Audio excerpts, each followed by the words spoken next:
Ngayon mga idol, andito na naman si Idol Joshua. May dalang dalawang yellowfin tuna.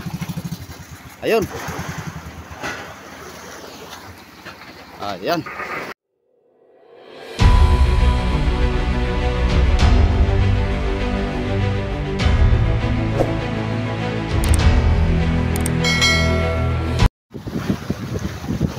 Ayan po mga idol, si Idol Atan ay nagbirada naman. Yan, kainan. Siya ang unang nagbirada ngayong umaga na sa sa Malasugi o Blue Marlin. Ayun, natapon pa ang kanyang ganso.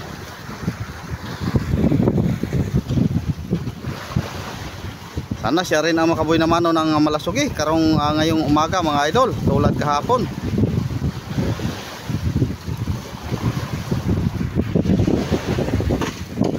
Ayan po mga idol, ito na po ang ka-Idol Atan na unang huli na Malasugi ngayong umaga. Ayan, pang-siyam na araw natin itong mga idol. Siya na naman ang nakabuhay na mano. Sana may blessing, makarami tayo ng blessing tulad kahapon dahil siya po ang nakabuhay na mano.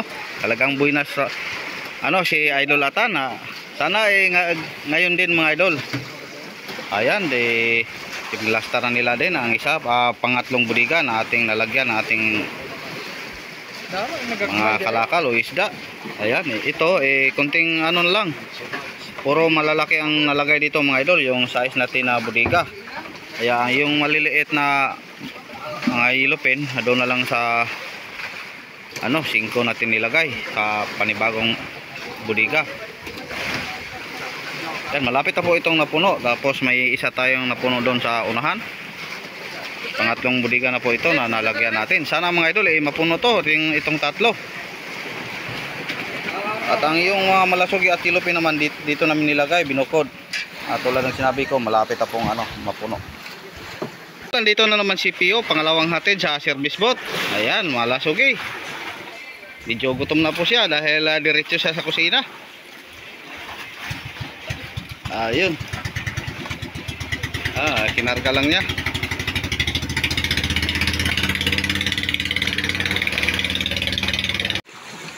Ayan na naman mga idol, pangalawang hatid ni Idol Atan natin mula kaninang umaga. Siya nakabuhay naman, siya na rin ang pangalawang huli ngayon. Bali tatlo na lahat ang huli natin simula kanina ang umaga. Sana magdagdagan pa mga idol dahil mga ibang service boat natin hindi pa umuwi. Ayan. Kuha muna ako ng ribbon. Si Idol Joshua may dalang dalawang yellowfin tuna. Ayun. Ayan. Ayun mga idol, kakalagay lang namin sa budiga yung isa ni Idol Atan. Ngayon may inihatid naman na yellowfin tuna na maliit, linya 20. Ayan, kaya ko na muna aswaton bro.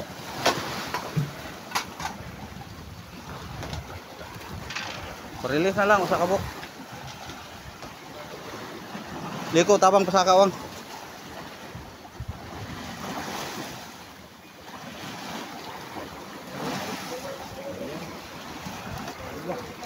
Wala, hubada ha.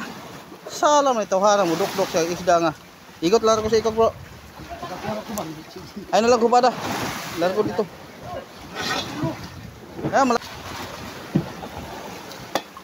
Buhay pa.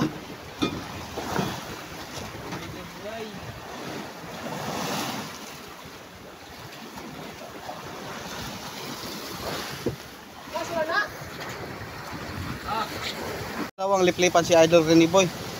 Kinarga lang niya kay Idol Alvin. Dahil hindi pa siya umuwi. Ayan, si Boss Alvin mayroon ding dalawa.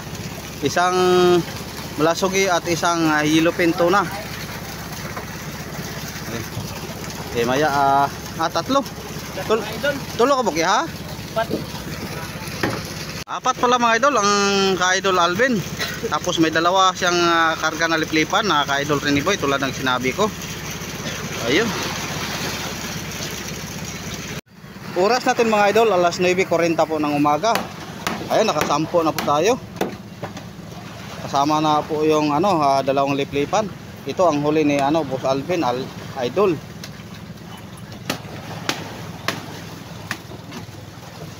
Ayan, ang liplipan ni Idol Rene Boy. Medyo na busy po ang mga icer mga idol, hindi sila nakapahinga. Dahil kagabi puyat sila, tapos pag uwi sa mga service boat, may dala, ayan. Ano lang sila ng isang oras, ang tulog nila. Ayun, ito na naman, may aisa naman sila. At si Idol Rene Boy, si Angie, nagbirada na naman mga idol, oh. Yan, siguro bariles o bloom, ilupit tuna dahil hindi tumalon.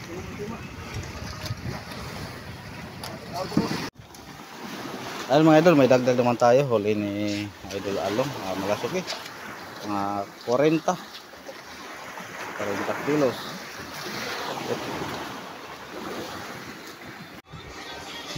Ang oras po natin mga idol, alas 12, sirado. Ayun.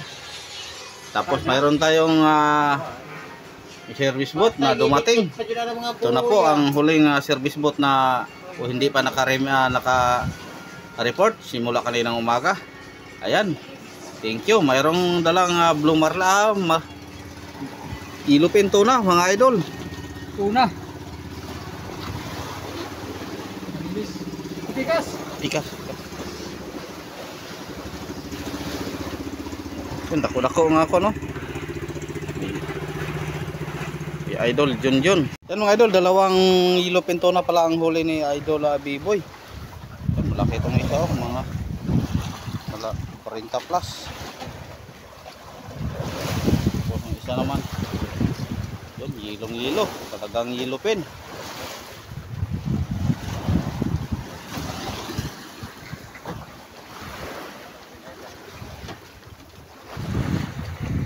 Nagdag po tayo ng malasugi, blue marlin, huli po ni Mang Jose. Ayan, ako ang nagbirada mga idol. Sayang, hindi natin na-update sa mga bakbakan na birada ko ba, mga style. Joke lang mga idol. Ito, nakadagdag na naman ang motherboat. Sa motherboat, ayan, mga 35 kilos. Blue marlin. Ngayon na ako muli nakabirada ng malasugi mga idol, o blue marlin. Yan, lalagyan ko na ng ribbon. Andito na naman si Toto Hansel, nag-deliver na naman. Nagkitid ng dalawang malasugi.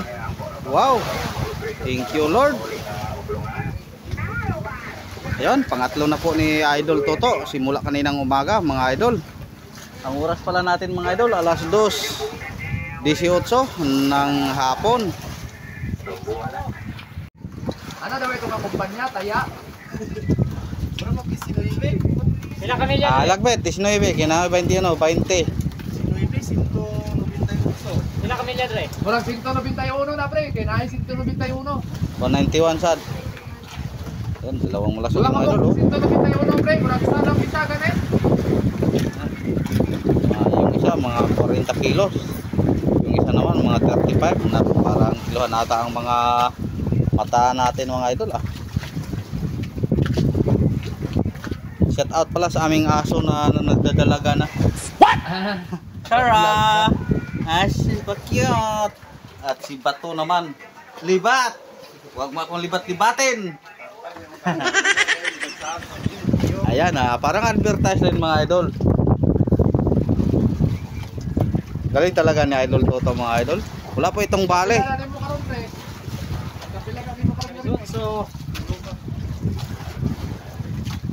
Pangatlo pa, may dalawa pang kukunin niya pagbalik. Kali si Otso lang na dahil ko rin mo. Okay na.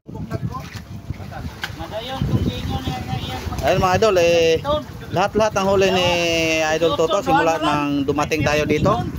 18, 18 piraso na po ang kanyang huli. Ayan, shout out pala sa mga Chef, shout out pala sa mga girlfriend ni Toto Hansel.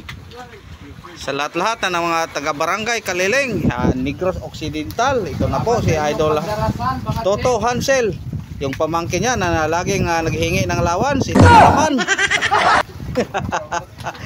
Mayroon na namang ibigay si Toto. Ang bait Ito si Toto Hansel mga idol eh sobrang bait. Lahat ng mga pamangkin niya na nag-aaral kanyang tinutulungan. Ayan. Yung isa eh nakatapos na. Wala pa kasi itong asawa eh lumagpas na sa kalendar. Baka mayroong mga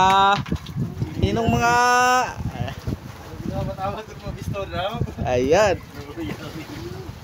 Para yung mga idol naman natin na nakakita ng mga kababayan mo, di natin alam kung yung mga ano mo eh subscriber natin.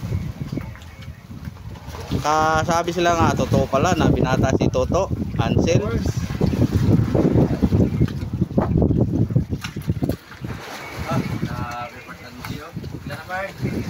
Yari Bart, ano kami pulong kay Kapoy? Pulong na. Sa orbit gasto. Bukal gid yala na kay. Bukal. Wag. Singanay lagi.